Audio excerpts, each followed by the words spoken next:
and welcome back to the Red Sofa of Doom. which can only mean one thing. We have a special guest! This is Harry. You've probably seen him before. Hello. How are we doing, lovely people? Hi.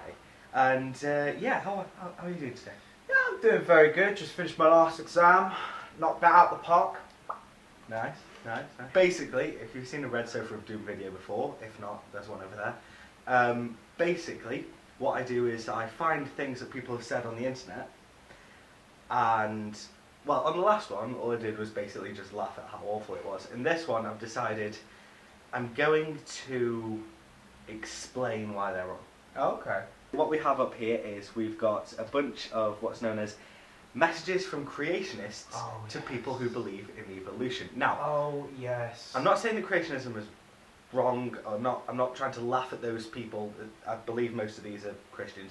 I'm not trying to laugh at that. I'm just trying to explain, because unfortunately I literally was watching these this morning. it's a real shame that let's just get on with it.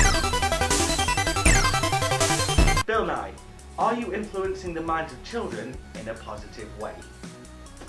This first one, we can't really speak much about because, for a start, it's all about Bill Nye. Did you watch it today? I did. I thought did. It was fantastic. So obviously, if they don't teach the story of creation in schools in a scientific way, it will give less credence to the story, and the younger generation won't be as Christian.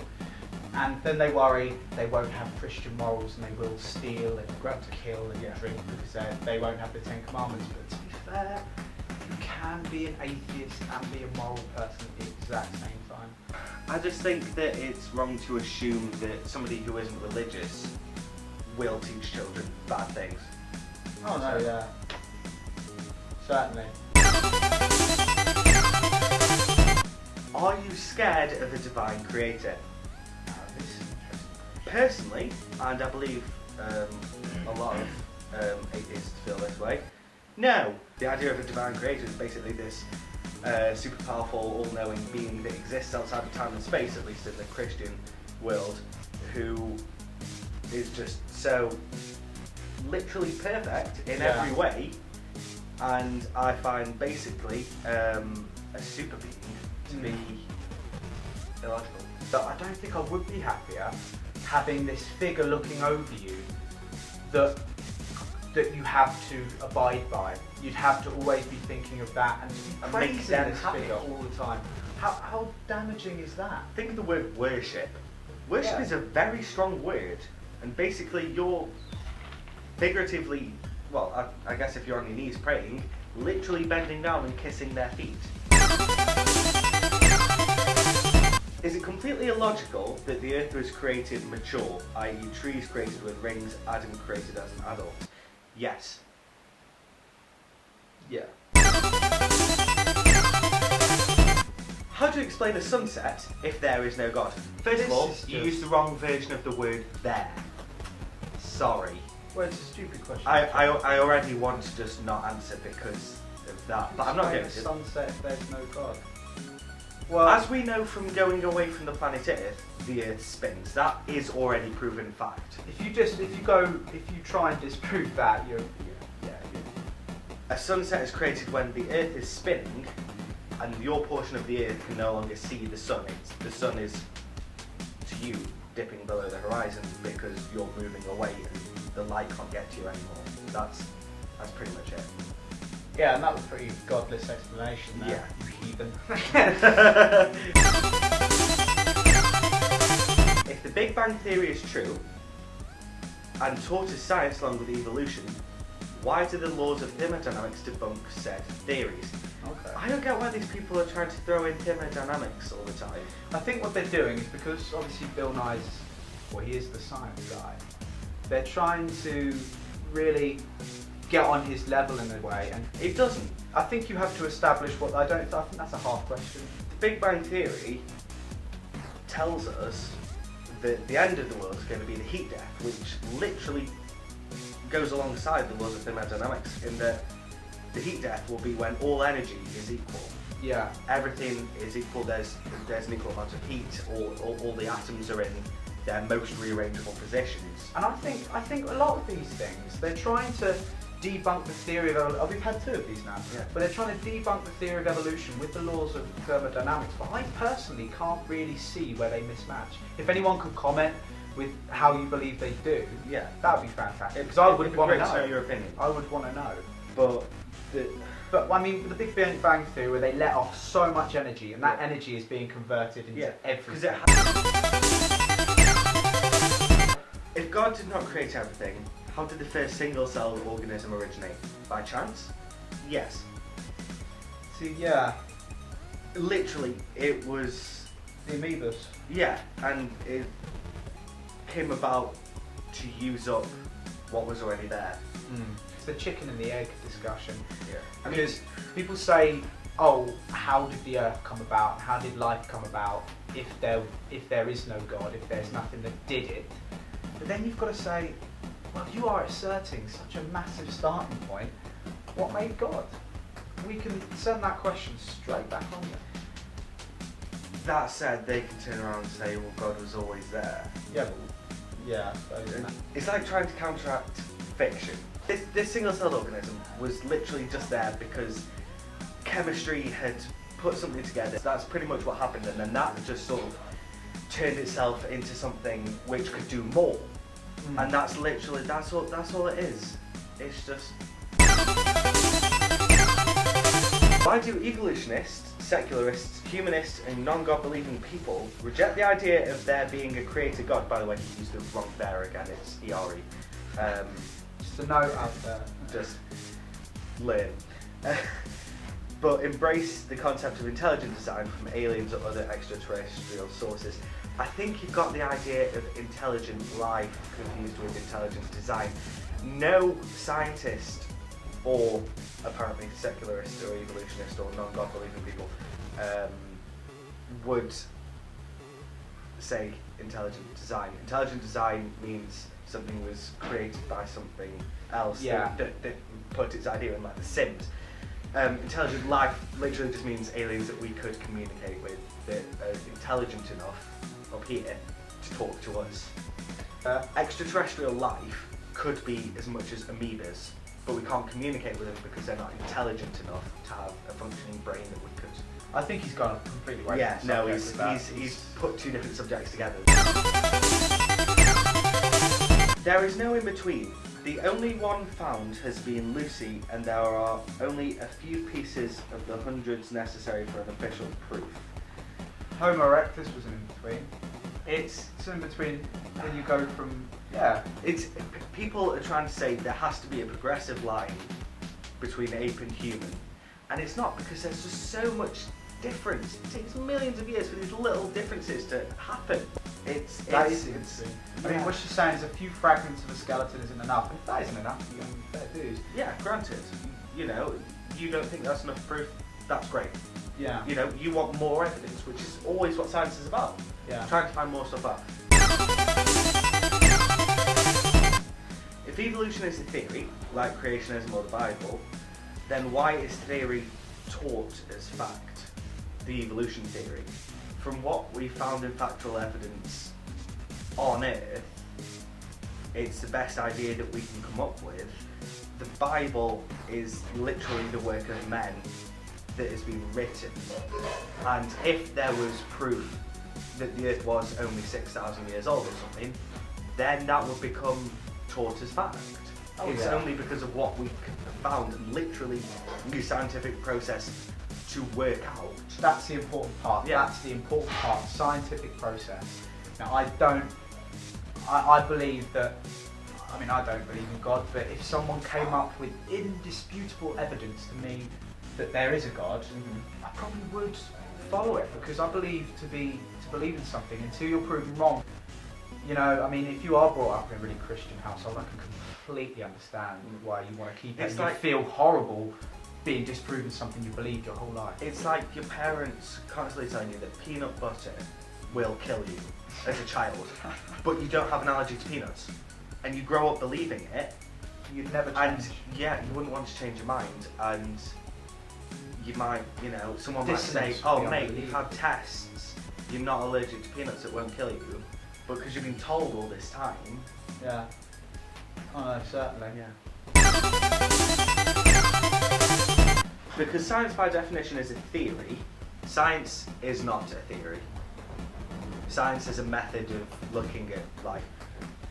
Not testable, observable, nor repeatable. Okay, the idea of a theory, that's great. Why do you object to creationism or intelligent design being taught in school? When you're teaching theories in school, I think you're trying to say. Science isn't a theory, you've got that wrong. But but there is enough evidence. I will sound really mean here. There is enough evidence now for that theory to be disproven.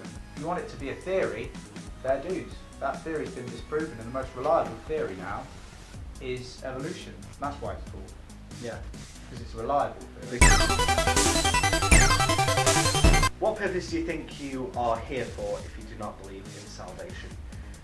On a very fundamental level, to pass on our genes. That's literally, that's the idea, so that we can keep. If you're looking for species something alive. profound, it's pointless other than building pleasure and passing on your genes. It's the hedonistic idea, it's the hedonistic Greek philosophy. It's like the annoying phrase YOLO. I hate saying that, but in an essence, you do only live once, so you really should make the most of it. Don't do anything stupid.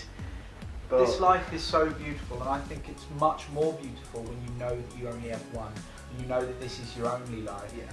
You pack it with more things because it's much more important. Personally, I think the idea of eternity is quite terrifying. No end whatsoever. Yeah, certainly. I'd rather know that I'm going out and I've done all I can do. Oh yeah, it depends on the way you're living. If you're living to prepare for heaven, I don't think you're living a very fulfilled life. You might be living a very moralistic one, but that's when you get into a whole new realm. Yeah. I don't think you need a promise of a heaven to be a moralist, to live a moral life, because I don't steal or murder or I don't commit adultery just because I get the promise I'm going to heaven. I do it because that's the way I like to be treated in this society. How can you look at the world and not believe someone created or thought of it? It's amazing. It is amazing. Yep. Certainly is amazing. 100%. I think that's a great question. The world is amazing. But I don't think that just because it's so beautiful that it had to have been thought of by something intelligent. The world, it's already got these shapes, these mountains and craters. And then grass has grown on it and trees have flourished. And I think just the idea that we get to live in somewhere like this in itself is amazing.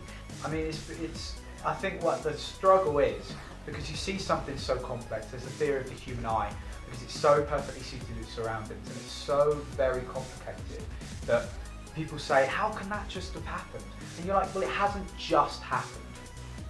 It's taken billions of years To become what it is. But it's hard to grasp Yeah. the idea of billions of years. That is such a massive time frame. It's hard to grasp.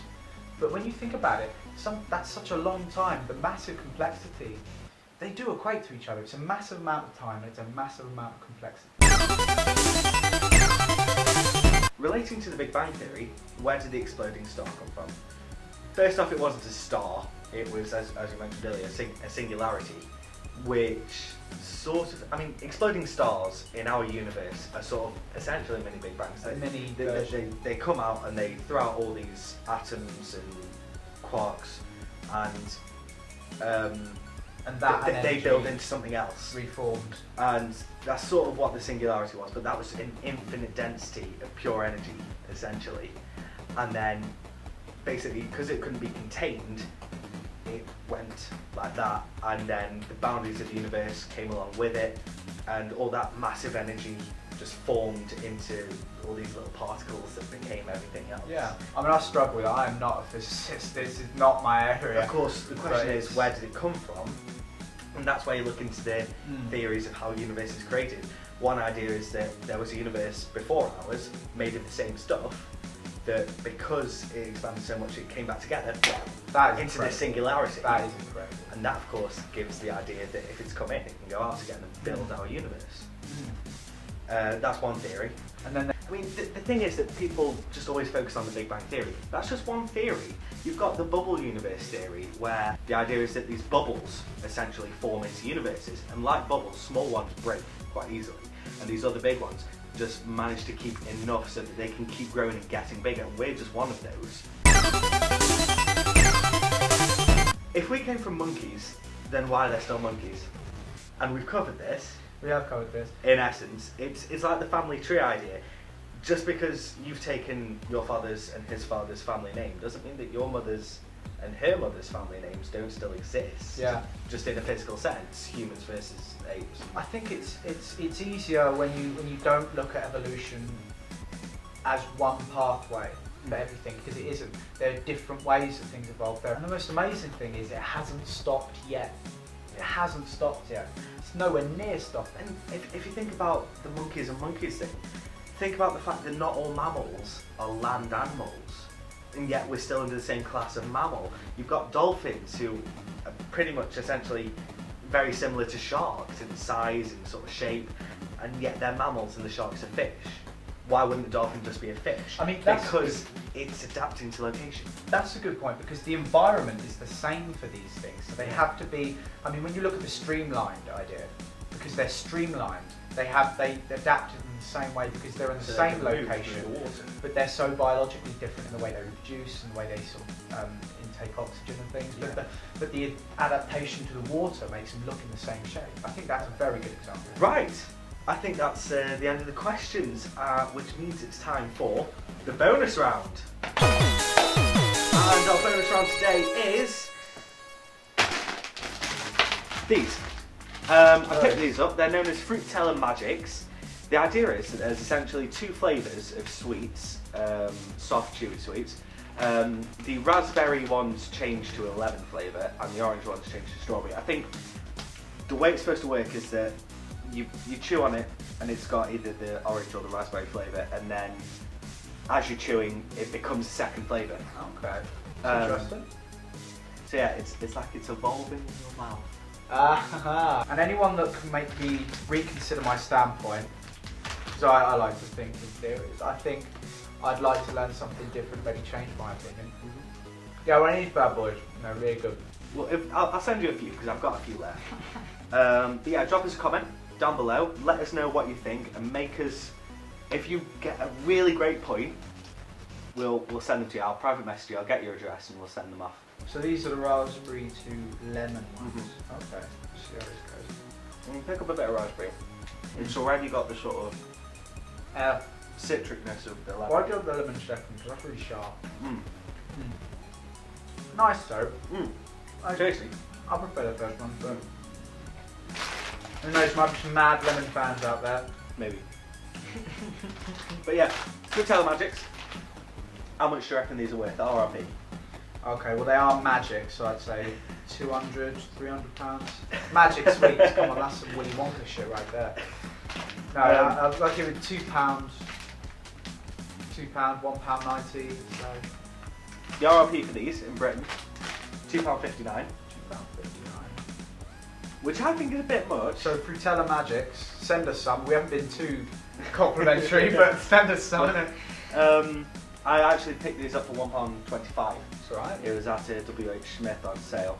If you enjoyed our viewpoint and you want to listen to more of them, if you're offended and hated them and you want to disprove us and listen to more of them, same thing, click like, comment and subscribe.